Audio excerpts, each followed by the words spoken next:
Welcome, everyone. Today, we're digging into a part of RAG systems that gets far less attention than it deserves: document pre-processing. If you've built a RAG system, you already know how to pick an embedding model and a vector store. What we're covering today is the unglamorous engineering: parsing, cleaning, chunking, and enriching documents that actually determines whether your RAG system retrieves the right information in the first place. This is an expert-level session. I'm assuming you already know what RAG is, and we're going to spend our time on what makes it reliable in production. We've got about 15 to 20 minutes together, so let's get into it. Let's start with a question. When a RAG system gives a wrong answer, where's the bug actually living? Most teams instinctively blame the LLM or the embedding model. But look at this number. This comes directly from Anthropic's own published research on contextual retrieval. With the exact same embedding model and the exact same LLM, changing only how documents were chunked and contextualized dropped the top 20 chunk retrieval failure rate from 5.7% down to 1.9%, a 67% relative reduction. Nothing about the model changed, only the pre-processing did. So what does that pre-processing failure actually look like in practice? 4 patterns show up again and again. First, fixed size chunking, which splits text every n tokens with no regard for sentence, table, or code boundaries. Second, OCR and layout loss, where multi-column PDFs and scanned pages collapse into garbled, reordered text. Third, missing metadata. A chunk loses its section, page, and source, so retrieval can't rank it or cite it properly. And fourth, what I call context amputation. A chunk says something like, revenue grew 12%, with no company, year, or quarter attached anywhere nearby. Every one of these is fixable, and that's what the rest of this talk is about. To fix these systematically, we need a shared mental model of the full pipeline. Think of document pre-processing as a funnel with 7 stages, and every single arrow between stages is a place where information either survives or gets silently destroyed. We start with ingest, pulling in raw files, whatever format they arrive in: PDF, HTML, docx, scanned images. Next is parse and layout, which is the highest risk stage for anything complex. It has to reconstruct reading order across multi-column pages, tables, and figures, not just pull out characters. Then clean, which strips structural noise, repeated headers, footers, page numbers, boilerplate that would otherwise pollute every single chunk. After that comes chunk, splitting the cleaned text into retrieval units. And this is the stage most teams oversimplify. Then enrich, which adds back context a chunk would otherwise lose, whether that's a section title or a full LLM-generated situating sentence. And finally, embed and index, which are comparatively commoditized. Once you have well-formed, well-contextualized chunks, most embedding models and vector stores perform pretty similarly. Here's the key idea to hold on to. Parse and chunk determine what information can ever be retrieved in the first place. Enrich determines whether a retrieved chunk is even understandable on its own. No downstream re-ranker, no bigger LLM recovers information that was destroyed at these early stages. That's why we're spending most of our time here today. Let's zoom into chunking specifically, because that's where most of the design decisions live. There are 4 strategies here, in order of increasing sophistication. Fixed size chunking is the default in nearly every tutorial. Split every n tokens with a fixed overlap window. It's trivial to implement, and it's also usually the worst performer on real documents because it has zero awareness of sentence, table, or section boundaries. Recursive or semantic chunking tries separators in priority order. Paragraph breaks first, then sentences, then words, so it degrades gracefully and respects document structure. It's not much more expensive than fixed size, and it's reliably better. This should be your floor, not fixed size. Layout-aware chunking brings in an actual document understanding model, tools like unstructured or dockling, to classify elements as titles, paragraphs, tables, or figures, and chunk along those boundaries. This is what actually saves a table from being flattened into unreadable, comma-separated text. And finally, hierarchical plus contextual chunking goes further still. Small child chunks for precise embedding matches, larger parent chunks or full document context for what actually gets sent to the LLM, and a short LLM-generated context prepended to each chunk before it's embedded. This is the most expensive and complex option, but it's also the one strategy here with a published, reproducible accuracy number behind it, which we'll look at directly in a few minutes. The practical advice: never default to fixed size in 2026. Start at recursive as your baseline and add sophistication only where you can measure it paying off. Let's make the enrichment stage concrete with real code. This is a production-style Python implementation of contextual chunk enrichment. We start with a chunk data class that carries the text plus provenance, its section and page number. That provenance is what lets us degrade gracefully later. The contextualize function sends the whole source document plus the target chunk to Claude and asks for a short situating context. This follows the same pattern Anthropic published for their contextual retrieval technique. Notice the try except block around the LLM call. That's deliberate production hygiene. If that call fails or times out, we don't drop the chunk from the index. We fall back to a structural context string built from metadata we already have, the section and page number. One flaky LLM call should never take down an entire ingestion batch. Then, enrich all fans this out across every chunk in a document using asyncio.gather. So a 200 chunk document gets contextualized in roughly the time of one LLM call, with concurrency instead of 200 sequential round trips. In practice, teams that implement this sequentially routinely see ingestion jobs go from minutes to hours. Switching to gather plus prompt caching on that shared document block is usually a same-day fix with an order of magnitude improvement in both latency and cost. That prompt caching point matters. Since the same source document repeats in every chunk's prompt, caching it keeps your added LLM spend from scaling linearly with the number of chunks. Now that we can build these chunks, let's talk honestly about the trade-offs, because there's no universally correct chunking strategy. It's a decision you tune to your corpus and your latency budget. Walking this table left to right, fixed size costs almost nothing computationally, but it's your accuracy floor. Recursive or semantic chunking is nearly as cheap and reliably better because it respects natural document boundaries.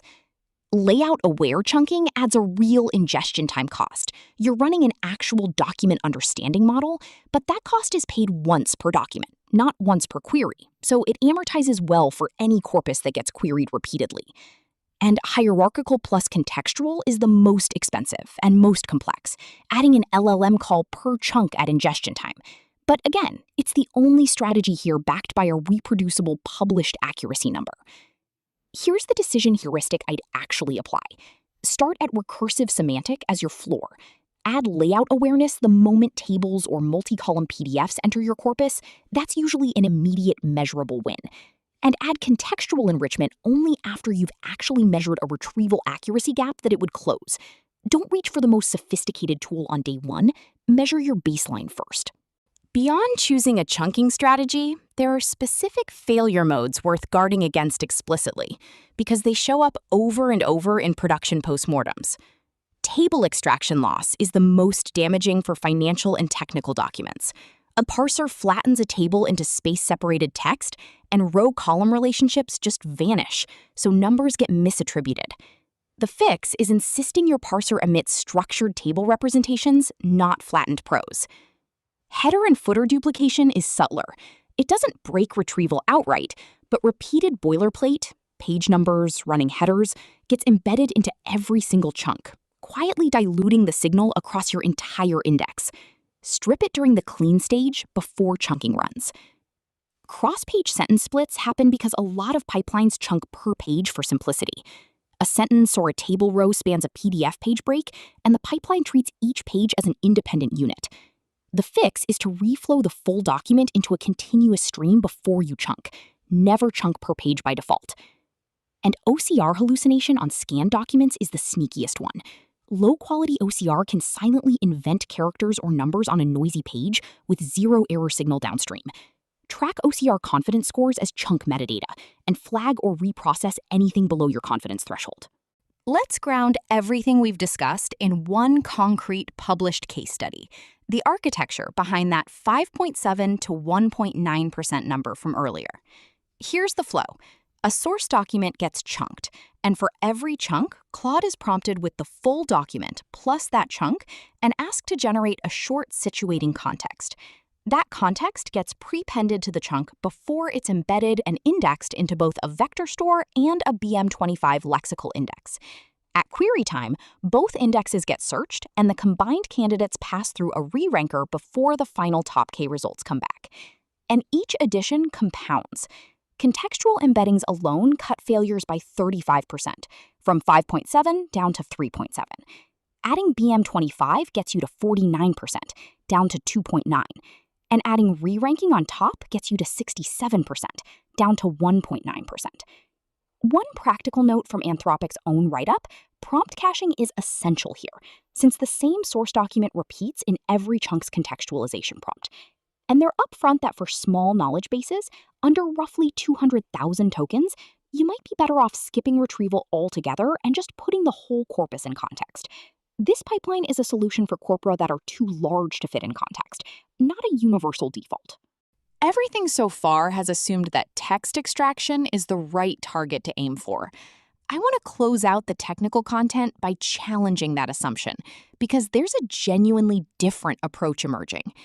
Vision language retrieval, the Cole Poly line of research, is the best-known example, embeds a rendered page image directly using a vision language model and matches queries against image patches at retrieval time. There's no OCR step, no layout parser, and no chunking decision to make, because nothing ever gets flattened into a one-dimensional text stream in the first place. Why does this matter? Dense forms, engineering drawings, and chart-heavy pages lose critical spatial meaning the moment they're flattened into text. No parser fully recovers that. A vision language approach never discards that layout information to begin with. To be clear, this is not a wholesale replacement for the text pipeline we've spent this whole talk on. For prose-heavy corpora, contracts, policies, articles, mature text chunking pipelines remain cheaper and just as accurate. Where this earns its extra infrastructure cost is visually dense corpora.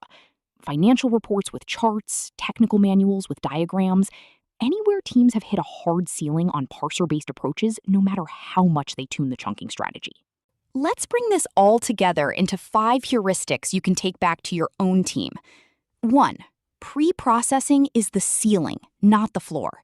No re-ranker or bigger LLM recovers information that was destroyed at the parse or chunk stage, so budget your engineering time upstream, not just on model selection. 2. Never default to fixed-size chunking. Recursive or semantic splitting costs about the same and is reliably more accurate. Make it your floor, not your endpoint. 3. Tables need a layout-aware parser. The moment tables or multi-column pages enter your corpus, flattened text extraction becomes a measurable accuracy tax. 4. Context beats bigger chunks. A short LLM-generated situating context prepended to a small chunk consistently outperforms simply making chunks larger. And 5, measure before you add complexity. Every step up in sophistication, layout awareness, contextual enrichment, re-ranking, adds real latency and cost. Justify each one with a measured accuracy gap on your own evaluation set, not intuition. If you want to go deeper after today, here are 6 starting points.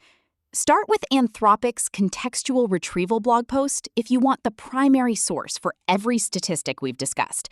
Then the Claude cookbook entry on contextual embeddings for a runnable reference implementation close to the code we walked through. For layout-aware parsing, Unstructured.io and Dockling from IBM are the 2 most mature open-source options, each with different strengths on table structure recognition. LlamaParse is the managed API alternative if you'd rather not run parsing infrastructure yourself. And for the frontier idea we just covered, the Cole Poly paper is the primary source on vision language late interaction retrieval. One piece of advice before you adopt any of these, run them against your own worst documents first, the ugliest tables and layouts you have, not the clean examples in their documentation. To close, 1 sentence. Retrieval accuracy is won or lost during pre-processing, well before embedding and generation ever happen. Parse for structure, chunk for coherence, enrich for context, and measure every added layer of sophistication against your own evaluation set before you ship it. I'll leave you with one question to think about. For your own corpus, Which stage, parse, chunk, or enrich, is most likely your accuracy ceiling right now? And have you actually measured it? Thank you very much. I'd love to open it up for questions.